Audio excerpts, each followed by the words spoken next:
Não foi em vão que este testemunho aqui chegou até você. Escuta só. Cheguei num culto, Deus pegou uma pastora e disse: Ingrid, você tá firme com Jesus? E eu disse: não tô firme. Ela falou: pois volte para Deus pelo amor, porque se você voltar pela dor, vai ser mais difícil. E naquele momento, eu virei as costas e falei comigo: quem essa pastora pensa que ela é para falar que eu vou voltar pela dor? Deus vai me obrigar a voltar para a igreja? Deus vai fazer com que eu entre na igreja numa cadeira de roda, em cima de um leito, de um hospital? Deus vai pôr a mão na minha vida? Eu não sou obrigada, eu não quero ir para a igreja agora, eu não tenho tempo, eu sou nova, eu tenho uma vida pela frente. E olha o que fizeram comigo na igreja. Expuseram uma falha minha, um pecado meu. E aí foi quando, passado-se esse tempo, o Richard chegou da escolinha, da creche, na época, 2 anos e meio.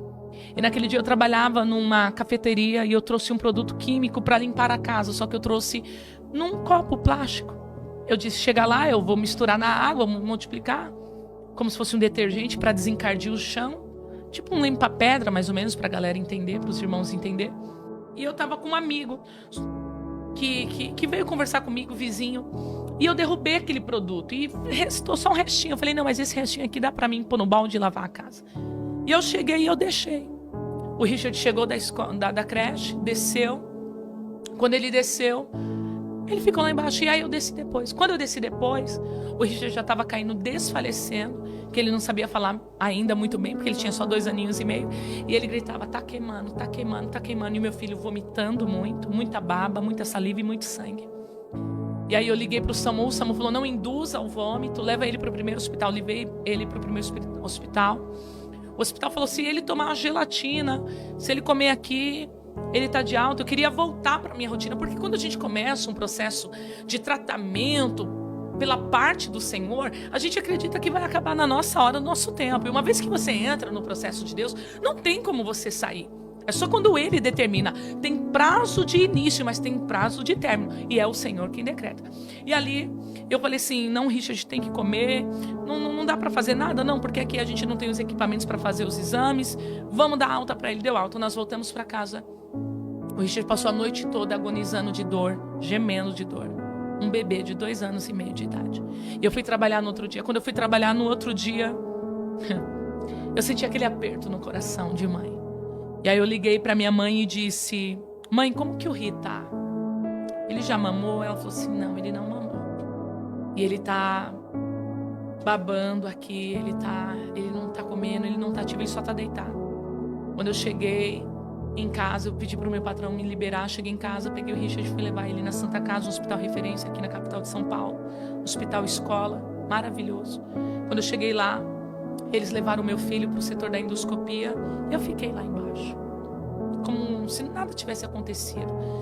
E o Richard desceu numa maca de um hospital, cheio de equipamento. Levaram o Richard para uma enfermaria e disseram: nós não sabemos ainda o que seu filho tomou, mas o que ele tomou queimou a boca, a garganta, o esôfago e o estômago. E deu queimadura de 3º grau. Ele vai ter que fazer exames a bases muito fortes, vai ter que tomar remédios fortíssimos a bases de morfina e endorfina, porque grande é a dor. E amanhã sai o laudo da endoscopia. Que produto que foi esse que ele ingeriu? Porque foi um acidente doméstico. E ali o meu chão caiu. Quando o chão da gente cai, a gente não se preocupa quem está olhando, quem está tendo. Por isso que quando eu entro na presença de Deus, eu não preocupo quem está, se estão preocupados com a minha roupa, se estão preocupados com a minha forma de adorar. Eu sei como eu estive dentro de um hospital com meu filho desenganado pela medicina. Porque Deus falou que tinha uma marca, um chamado na minha vida e eu não quis receber. E naquele dia, eu entrei naquele banheiro e falei: Deus, toca em mim, mas não toca no meu filho. Mas já era tarde demais. Deus permitiu, porque Deus não tenta ninguém, não faz mal a ninguém, mas Deus tirou a mão dele de proteção e permitiu as trevas tocar.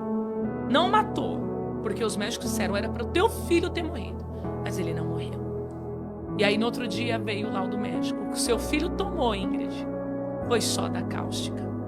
E naquele momento eu falei: vamos lavar, vamos fazer lavagem de carvão. A médica disse: não tem como fazer lavagem de carvão, porque soda cáustica é um produto corrosivo. E digo mais: o seu filho nunca mais vai poder comer pela boca. Seu filho nunca mais vai poder beber pela boca. Ele vai comer agora, por um bom período, pela sonda nasointeral, que é uma sonda que vai pelo nariz e desce direto no estômago. A boca do Richard toda deformada, a língua dele deformada, os olhos fundos, porque já fazia dias que não comia, não bebia mais. E a médica disse, eu falei, mas quando que vai ter alta? Ela falou, não tem alta. O tratamento é por tempo indeterminado. Só um milagre ou só se houver alguma coisa. E ali naquele momento, ela falou assim, o seu filho vai ter que fazer endoscopia uma vez por semana, junto com a dilatação de esôfago. E ali começou o meu processo. Eu comecei a ser moldada por Deus. Dentro daquele hospital, eu lembrei do culto, eu lembrei das ministrações, das pregações, e eu queria ir para o culto. E aí eu lembrei que o meu irmão, né, congregava numa igreja, do pastor, do apóstolo Rodrigo Salgado. E eu falei, eu vou lá. E aí eu falei, mas como que eu vou se eu não tenho ninguém aqui para deixar o Richard? Aí tinha uma senhora lá, cuidando do netinho dela. Eu falei, senhora, você pode cuidar do meu filho que eu vou para a igreja, porque eu preciso ouvir uma palavra? E ali a gente pegou, ela ficou com meu filho. Eu falei, é o tempo só de eu ir para a igreja e voltar. E aí eu fui pro culto. Quando eu cheguei no culto, era ainda lá na igreja administrativa. E o apóstolo estava pregando e ele disse, ei, você que entrou aqui, e o médico disse que não tem mais jeito. Ele estava pregando sobre Lázaro quando estava na sepultura. Assim manda te dizer o Senhor, essa situação não é para morte, mas é para o nome do Senhor ser glorificado. E eu comecei a chorar. Eu peguei aquela palavra para mim. Mas aquele processo de ressurreição da saúde do meu filho de milagre durou 3 anos. Estou resumindo aqui porque a gente não tem mais tempo. Demorou 3 anos. O Richard fez mais de 50 endoscopias com dilatação de esôfago. Eu perdi o emprego. Isso tudo muito nova, tá? Isso eu estava em meados de 15 para 16 anos de idade. Não tinha mais como trabalhar, precisava terminar meus estudos, estava no ensino médio. Richard saiu da creche, tinha que ficar 100% para ele. E agora, como que sustenta uma criança e uma adolescente? Mãe. E naquele momento foi a minha mãe que me deu um dos maiores amparos. O meu tio que morreu de câncer, salvo, batizado num leito de hospital, porque eu falei, Deus, o Senhor falou que ia salvar toda a minha família. Deus falou, salvar não significa manter vivo aqui nesse plano físico. Salvar é manter vivo e em paz nesse plano espiritual. Meu tio, mesmo alcoólatra, é ele quem comprava o leite do Richard, é ele quem comprava as comidinhas para o Richard comer no equipo da sonda. Era ele quem comprava as coisas. E aí eu voltei para a igreja pela dor, do jeito que a pastora falou. E eu orava muito para Deus curar meu filho, e Deus não curava meu filho. Eu lembro uma vez sentada lá onde a gente comia com o apóstolo, terminava os cultos, né, de manhã, ele fazia o almoço para a gente comer. Isso eu nunca contei para ninguém. E se tiver alguém assistindo da Pleno, recebe esse testemunho. Às vezes eu ia para o culto de manhã porque eu não tinha o que comer em casa. E às vezes eu saía da minha casa e atravessava a Avenida 1 a pé com o Richard no colo. Era a forma que Jesus me fisgou pela isca. O apóstolo, um pastor, nunca negou nada. A gente sentava, a gente comia. E eu ficava para o culto da tarde. Eu ficava no culto da tarde. Aí eu comia, algum irmão pagava alguma cantina para mim. E eu ficava para o culto da noite. E Deus não curava. Aí um dia o apóstolo falou assim, começa a apresentar a comida do teu filho. Começa a consagrar a comida do teu filho. Começa a agradecer, porque houve uma melhora. O Richard saiu da sonda e começou a comer pastoso, mas entalava muito. E aí foi quando eu comecei a buscar e eu me tornei obreira da casa do Senhor. Irmã Marlene, na época ela conduzia o louvor da tarde da bênção. Eu na porta da igreja, ela falou assim, por que você não vem ajudar a gente na tarde da bênção? E aí eu lembrei da igreja que havia me excluído porque eu tinha caído em pecado, do irmão que compartilhou uma queda minha, quebrando uma ética. Mas eu entendo, eu não tinha sabedoria. E perdoei ele. E eu comecei a fazer a obra. E então eu parei de pedir para Deus curar o meu filho. Eu tinha pouca condição financeira, bem dizer nada, eu não tinha nada. E às vezes eu ia para o culto lá na Pleno. E eu pegava o irmão e dizia, me empresta R$6 na época, a passagem era R$3. Me empresta R$6 para mim levar meu filho. Aí eu tinha que explicar toda a história. Era como se Deus sempre me levasse para o Val de Jaboque. Era como se Deus sempre me levasse para o Peniel para ter um encontro comigo. Às vezes o irmão não me emprestava R$6, ele me emprestava 10. Sobrava R$4. Eu falava, o que eu vou fazer com esses R$4? Vou guardar para a próxima passagem? Vou comprar uma fruta e legumes para o Richard comer? Vou comprar um lanche para mim, porque eu vou passar o dia todo no hospital? Isso com 16 anos de idade para 17 anos. Às vezes o irmão, eu pedi emprestado sem ter condições de devolver. Quantos irmãos me ajudou? Uma vez entrei no ônibus, o Richard agitado, porque ele tomava muita anestesia. Já sofri racismo.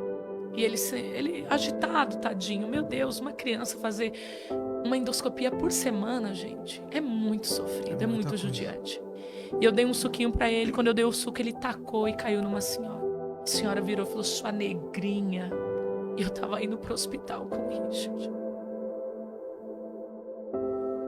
Aonde Jesus pôde me levar, ao nível mais baixo, para poder tratar comigo, ele me levou. Assim como ele levou o profeta.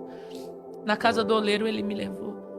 E ali naquele momento, fui para o hospital, debaixo de humilhação, sem pai para defender, sem ninguém.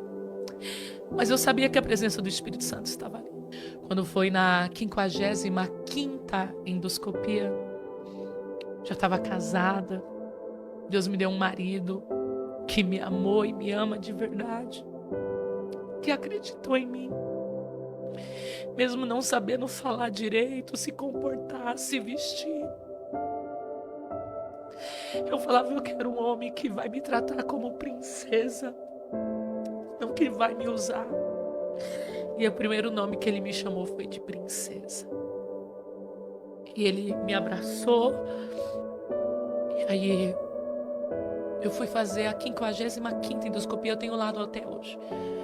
Quando cheguei, houve um alvoroço no setor da endoscopia da Santa Casa. Tenho provas. Depois eu mando a imagem para você colocar aí. E o laudo médico veio com o diretor da endoscopia dizendo, mãe, vem cá, você que é a mãe do Richard? Eu falei, sou. E nisso tinha outras crianças que também tinham tomado sonda cáustica e estavam fazendo tratamento há mais de 10 anos, 15 anos. O Richard tinha 3 anos fazendo tratamento. Crianças que ficou com a boca deformada, a boca do Richard voltou normal, a língua do Richard voltou normal. Eles me chamaram e disseram, olha, a gente não sabe o que aconteceu, mas está cicatrizado por dentro. Meu Deus. O Richard está recebendo alta do tratamento dele. Meu Deus do céu. Aquele dia eu glorifiquei ao Senhor. E eu nunca mais saí da presença de Deus. Nunca mais. E não saio da presença do Senhor. Então tudo aquilo que a gente falou no podcast, o que faz você não se importar com haters? Isso. Eu fui marcada pelo Senhor. Então eu não consigo ser mais ou menos. Eu não consigo ser mediana. Você sabe o que é você nova, com uma criança para criar, e as pessoas te criticar e não ter ninguém, entre aspas, para poder pegar na tua mão? Eu lembro que tinha uma irmã, não sei se ainda ela congrega lá, que ela veja isso daqui, chama Jane. Aquela mulher foi uma mãe para mim. Bispa Jane. Uma mãe para mim.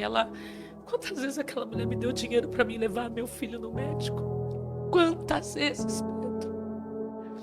Aí eu vou me perder porque tem tantos mil visualizações, não sei quantos milhões de engajamento. Ele me escolheu quando eu não era ninguém. Eu quero dizer para vocês que Deus é Deus que faz milagre. Existe um milagre instantâneo e progressivo. Qual é o milagre que Deus tem para você? Hoje eu estou aqui casada, formada. Meu filho fala inglês fluente. Come de tudo, tenho família. Hoje eu mentoro mulheres, eu dou mentoria para mulheres. Eu instruo pessoas, eu influencio famílias, vidas, casamentos. Então eu contei tudo isso daqui para dizer assim, não para não. Você passou por tudo isso, não foi para ser um meia boca. Você passou tudo isso para você ser inteiro na presença do Senhor.